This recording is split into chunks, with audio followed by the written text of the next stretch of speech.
마태복음 12장 22절에서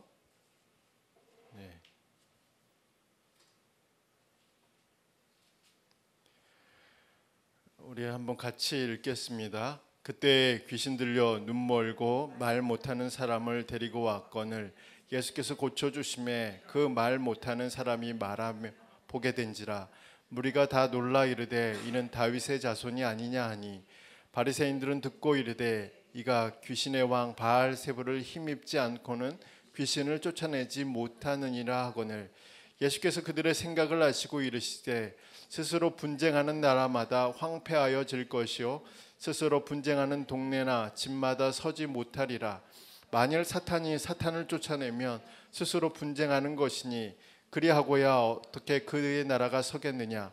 또 내가 바알세불을 힘입어 귀신을 쫓아내면 너희의 아들들은 누구를 힘입어 쫓아내느냐.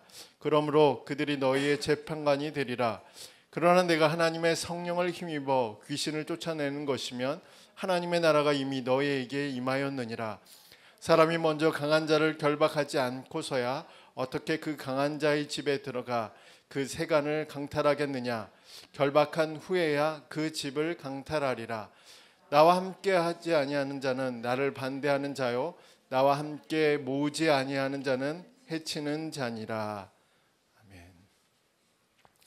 오늘은 나와 함께라는 제목으로 하나님의 말씀을 함께 나누도록 하겠습니다.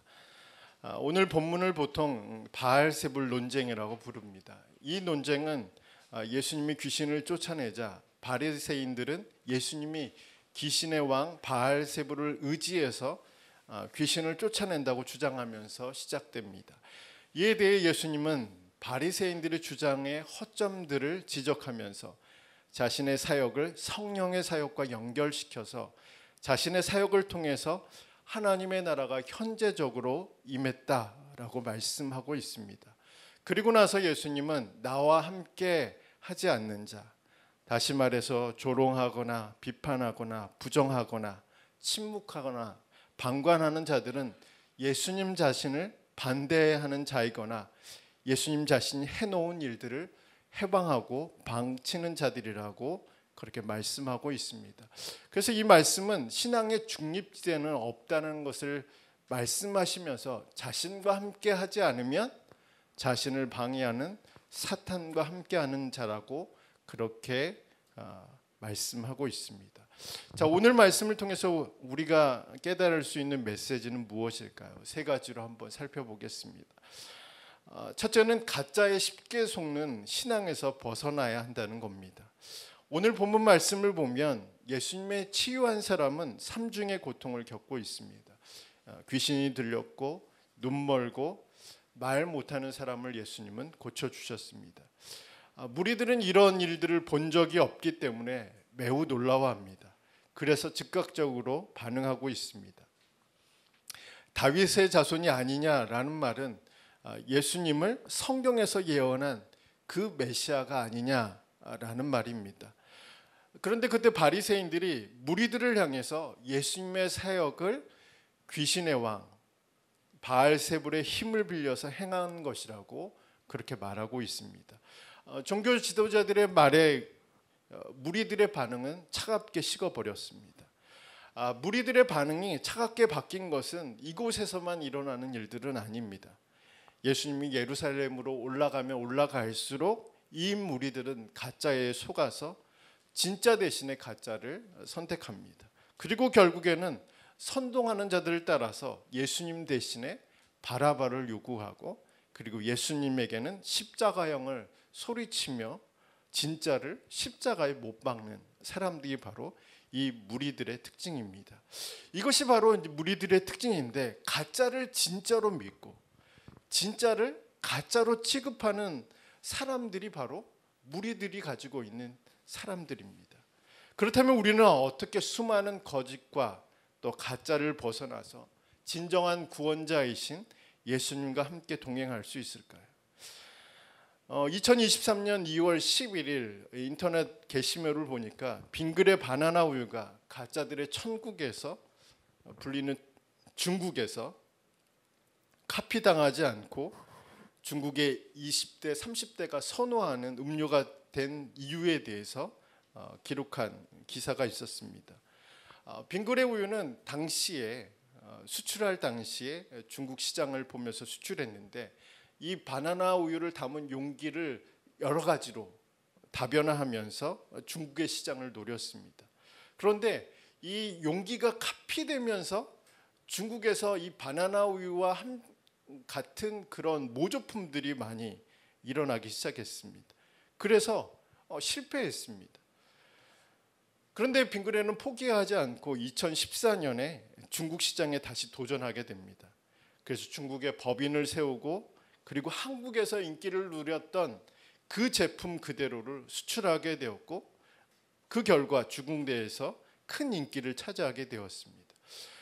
큰 인기를 차지하게 된 이유는 여러 가지 있겠지만 가장 큰 이유는 우리가 바로 잘 알고 있는 그 디자인, 단지 모양의 그 디자인을 중국 업체들이 모방할 수 없다는 것을 알게 되었고 그것이 바로 이 상품이 20대, 30대가 선호하는 인기 제품으로 등극하게 된 것입니다.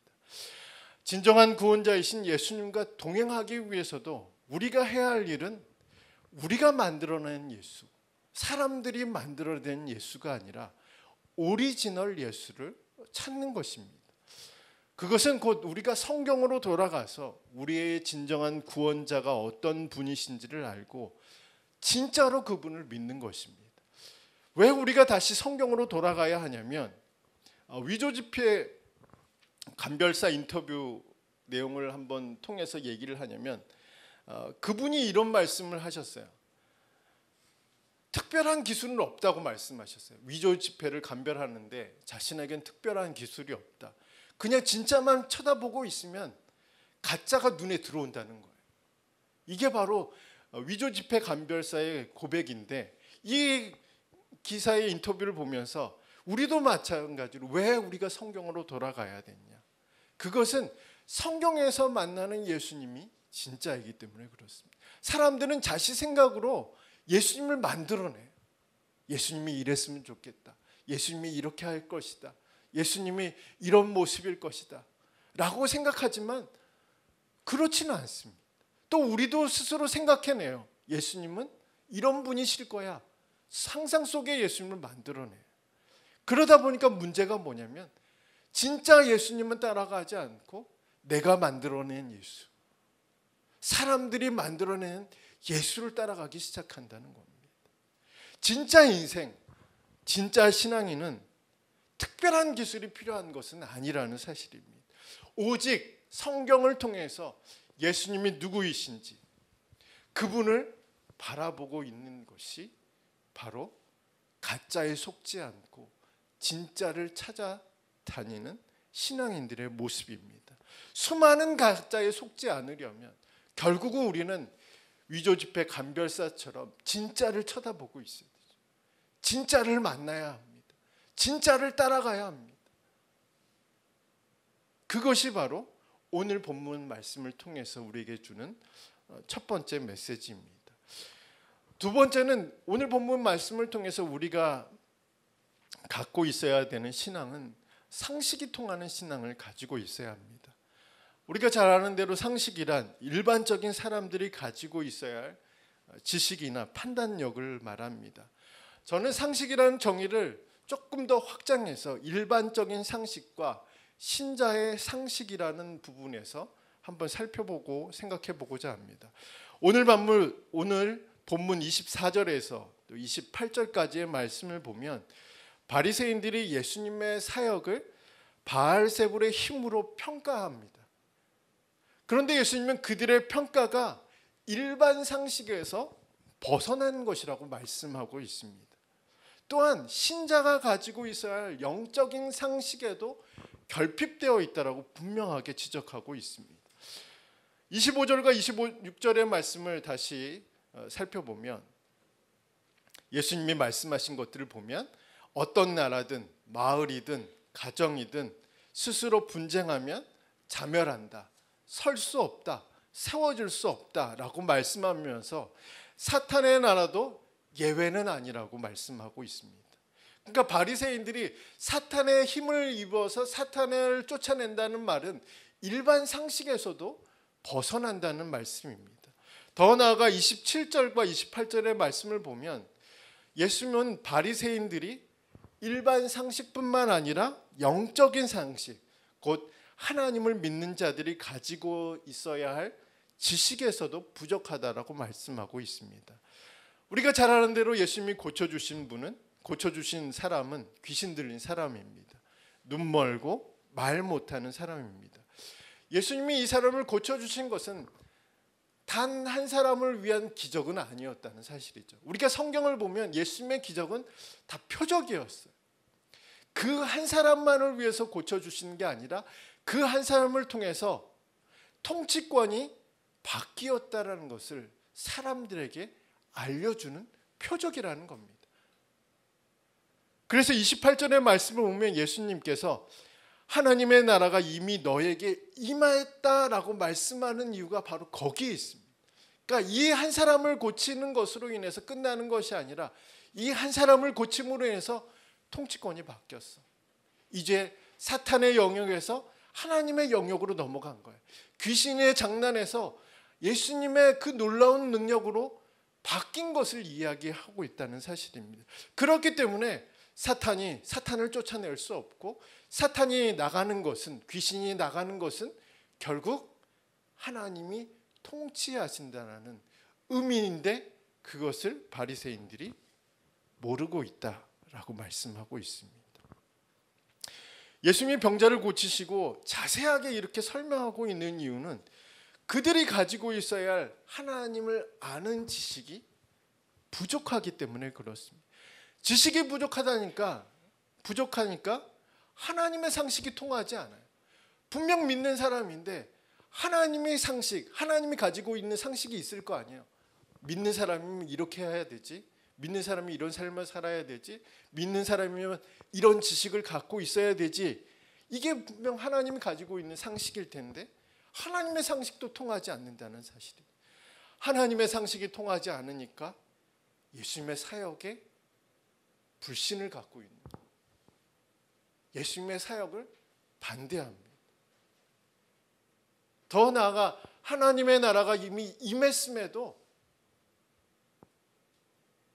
그 하나님의 나라를 경험하지 못하게 됩니다. 그렇다면 우리는 어떻게 상식이 통하는 사람이 될까요? 교회는 어떻게 하나님의 상식이 통하는 교회가 될 수 있을까요? 2022년 8월에 만 19세 이상 개신교인 1000명을 대상으로 GN컴 리서치에서 조사한 설문조사에 따르면 1000명 중 15%가 기독교를 떠날 생각이 있다라고 답했습니다. 떠날 생각이 있다고 답한 이유 중에 49%가 놀랍게도 내가 초자연적인 기적을 믿지 못해서 떠나겠다라고 말하지 않았다는 사실이죠. 그 49%가 나에게 다른 종교가 생겼다, 다른 종교가 매력적이다 라고 생각해서 떠나지 않는다는 사실입니다.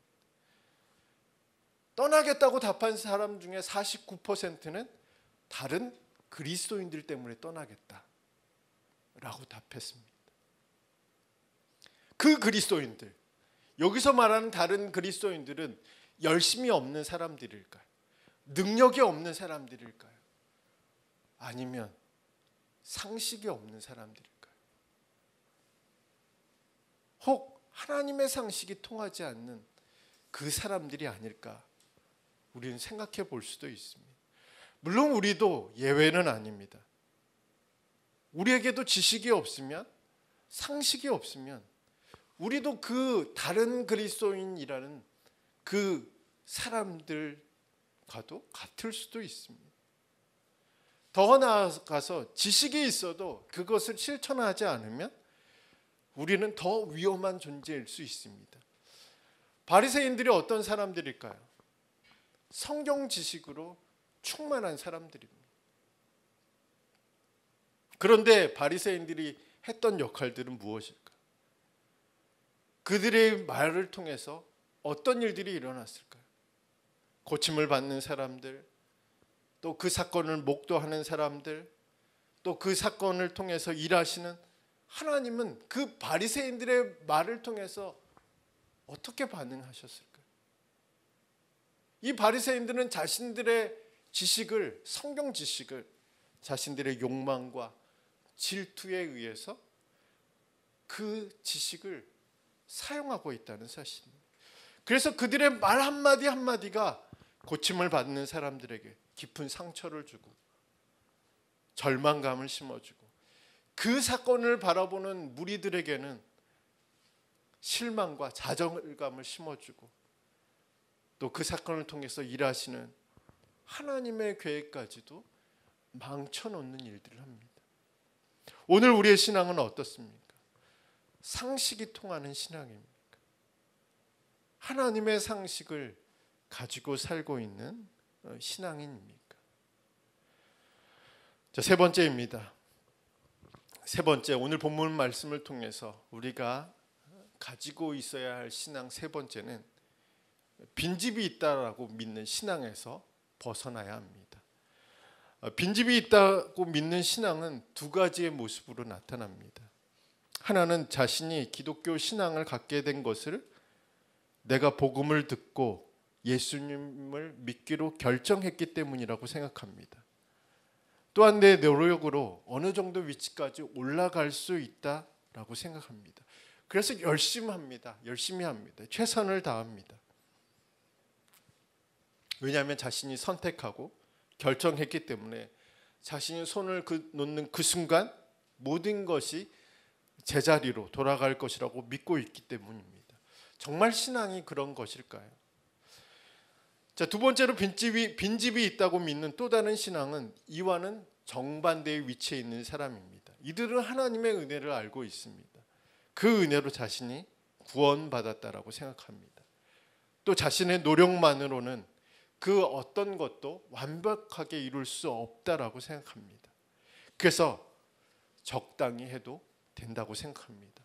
적당히 교회 다니고 봉사하고 헌신하면 된다고 생각합니다. 어차피 구원받았으니까 그렇게 애쓰지 않아도 된다고 생각합니다.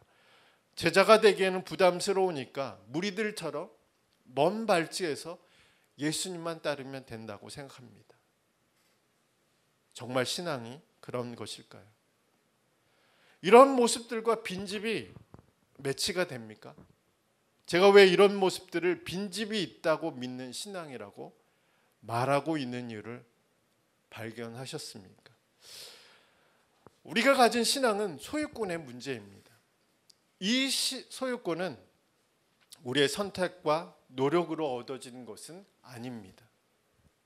하나님의 아들이신 예수님의 강한 손이 사탄의 손에서 빼앗아낸 것이라고 그렇게 성경은, 그리고 예수님은 말씀하고 있습니다.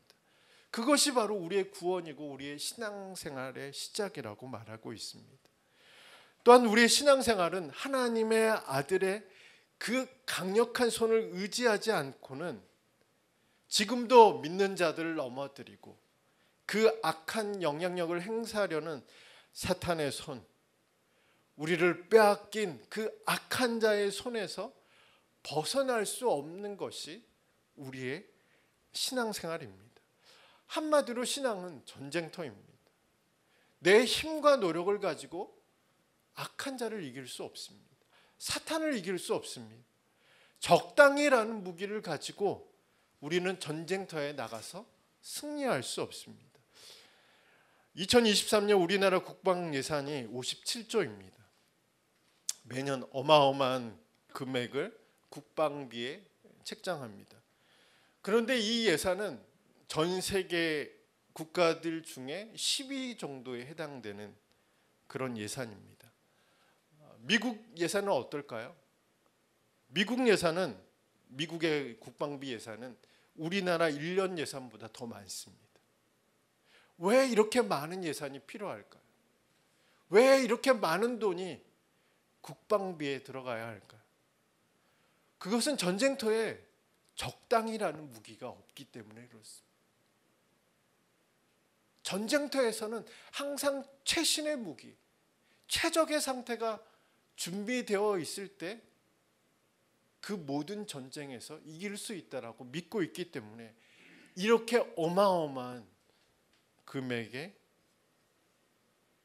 예산을 세우게 됩니다.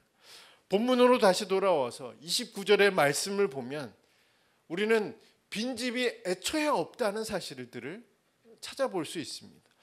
다시 말해서 우리는 누구의 소유도 아닌 상태가 아니라는 사실입니다. 누구의 땅도 아닌 중립지대, 비무장지대가 아니라는 사실들을 예수님은 말씀하고 있습니다. 사람은 둘 중에 하나입니다. 하나님의 소유가 되었느냐? 아니면 아직도 사탄의 소유로 남아있느냐? 그것이 바로 사람의 위치입니다. 그러므로 구원은 소유권의 문제입니다. 뺐느냐, 뺏기느냐, 그것이 바로 예수님이 말하고 있는 29절과 30절의 말씀의 핵심입니다. 우리의 구원자이신 예수님은 그 싸움에서, 그 전쟁에서 이기셨다라고 말씀하고 있습니다. 강한 자를 결박하셨고 그 강한 자의 집에서 우리를 건져내셨다라고 말씀하고 있는 것이 29절의 말씀입니다. 내 힘과 내 노력으로는 이 강한 자를 결박할 수 없었기 때문에 나를 대신해서 예수님이 그 강한 자를 결박하시고 그 강한 자의 집에서 우리를 건져내셨다라고 말씀하고 있는 것입니다. 그런데 저는 감히 빈집 같은 신앙이 있다라고 생각합니다. 그것은 집주인이 있는데도 불구하고 집주인이 없는 사람처럼 자신이 집주인처럼 살아가는 사람들이 바로 이 빈집 같은 신앙을 가진 사람이라고 생각합니다. 어떤 사람이 그런 사람일까요? 바로 바리새인들과 같은 사람입니다. 또한 교회에서는 주님의 대변인처럼, 교회의 주인처럼 모든 일에 관여하고 시비를 걸고 자신의 생각과 마음에 맞지 않으면 모든 일을 방해하는 사람이 바로 빈집과 같은 신앙을 가진 사람들입니다. 자, 30절의 말씀을 보면 좀 더 강력한 메시지가 기록되어 있습니다. 우리가 30절의 말씀을 부드럽게 느껴진다면 그건 잘못된 느낌입니다. 그리고 잘못된 생각입니다. 예수님은 나와 함께 하지 않는 자, 그리고 나와 함께 모으지 않는 자는 예수님 자신을 반대하는 자라고 말씀하고 있습니다. 그뿐 아니라 예수님이 하신 모든 일을 회방하고 방해하는 자라고 분명하게 말씀하고 있습니다. 예수님을 방해하는 자는 보통 누가 하는 일이죠? 하나님의 계획을 망치는 자들은 보통 어떤 존재들이 하고 있습니다. 성령을 회방하고 성령을 모독하는 자는 누가 하는 일들입니까? 악한 영들이 하는 일들이죠. 그러니까 30절의 말씀은 예수님께서 결론적으로 이렇게 부드럽게 말씀하는 것이 아니라 이 편이냐 아니면 저 편이냐, 내 편이냐 아니면 사탄의 편이냐라고 편을 가르는 말씀입니다. 그러니까 예수님의 말씀은 사람은 중립지대가 없다라는 것을 분명하게 말하고 있는 것입니다. 중간지대가 없다라고 분명하게 말하고 있는 겁니다. 나와 함께 하지 않으면, 나와 함께 모으지 않으면 너는 내 편이 아니라고 분명하게 편을 가르고 있는 말씀입니다. 그러니까 빈집은 존재하지 않는다는 거죠. 예수님 편이면 예수님 편이고 예수님 편이 아니면 빈집 상태로 남아있는 게 아니라 사탄의 편이라는 거죠. 그럼에도 저는 빈집과 같은 신앙인이 있다, 존재할 수 있다라고 생각합니다. 어떤 사람들일까요? 무리들과 같은 사람들입니다. 적당히 먼 발치에서 바라보고 있는 사람들입니다. 이 사람들의 특징은 따라가는 것도 아닙니다. 그리고 안 따라가는 것도 아닙니다. 적정한 선을 유지하고 있습니다. 너무 가까워지면, 또 너무 멀어지면 안 되니까 멀리서만 바라보고 있는 사람들입니다. 집주인이 있음에도 불구하고 집주인에게 충성하지 않는 사람들입니다. 주님의 일에, 주인의 일에 관심 없는 사람입니다. 오직 관심은 자신입니다. 그런데 오늘 30절의 말씀을 보면 예수님은 나와 함께 하지 않으면, 나와 함께 모으지 않으면 내 편이 아니라고 말씀하고 있습니다.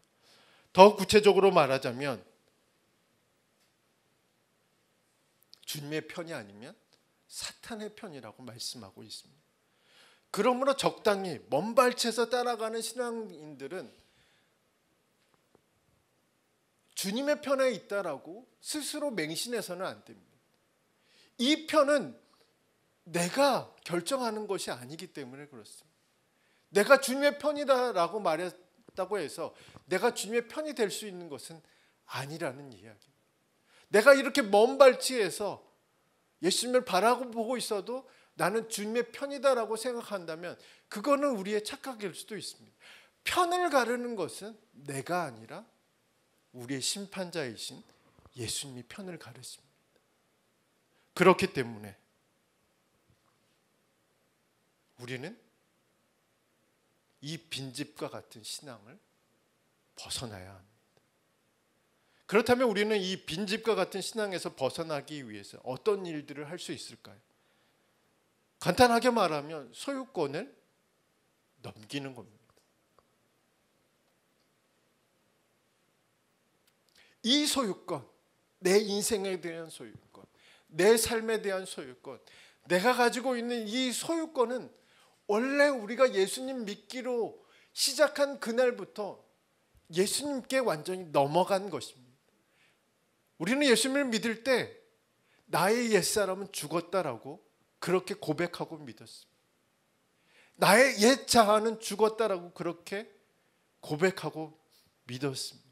그리고 우리가 예수님을 믿을 때 예수님을 나의 구원자이면서 주님이라고 고백하면서 믿었습니다. 그러니까 소유권 자체는 지금 나에게 없습니다. 그런데 이 소유권을 다시 나에게로 가져오는 것 자체가 빈집과 같은 신앙을 갖겠다라는 사람의 모습입니다. 이 빈집과 같은 신앙에서 벗어나기 위해서는 우리의 소유권을 다시 주님 앞에 돌려드리는 것입니다. 우리가 고백한 대로, 우리가 예수님을 믿겠다라고 그렇게 고백한 대로 살아가는 겁니다. 나의 인생의 주인. 잘 돼도 못 돼도 내 인생, 내 목숨 주님의 것이라고 고백하는 것이 빈집과 같은 신앙에서 벗어나는 인생입니다. 지금 우리는 어떤 신앙을 가지고 있습니다. 혹시 우리는 가짜에게 쉽게 속는 그 신앙을 소유하고 있지는 않습니까? 혹시 우리는 상식이 통하지 않는 그런 삶의 모습들을 가지고 있지는 않습니까? 어떤 분이 이런 얘기를 하셨어요. 그리스도인들이 가져야 할 상식은 상식과 초상식이라고 말하고 있습니다. 일반적인 상식과 그 상식을 초월한 하나님이 하실 수 있는 일들에 대한 믿음을 가지고 있어야 된다라고 말씀하시면서 그런데 그리스도인들은 몰상식해서는 안 된다라고 그렇게 말씀하셨습니다. 몰상식, 상식이 전혀 없는 무례한 그런 삶을 지향해야 한다라고 말씀하시기도 하셨습니다. 우리는 어떤 모습으로 살아가고 있습니까? 상식이 있는 존재로 하나님의 상식을 가진 신앙인으로 살고 있습니다. 혹시 우리는 빈집과 같은 신앙을 갖고 있지는 않습니까? 저는 오늘 말씀을 통해서 다시 한번 우리 신앙을 점검해 보기를 주님의 이름으로 부탁드립니다. 다시 한번 우리가 어떤 신앙을 가지고 있는지 다시 한번 확인하고 다시 한번 점검하고 다시 주님과 함께 나와 함께 라고 말씀하신 주님과 동행하는 저와 여러분이 되시기를 축복합니다. 우리 함께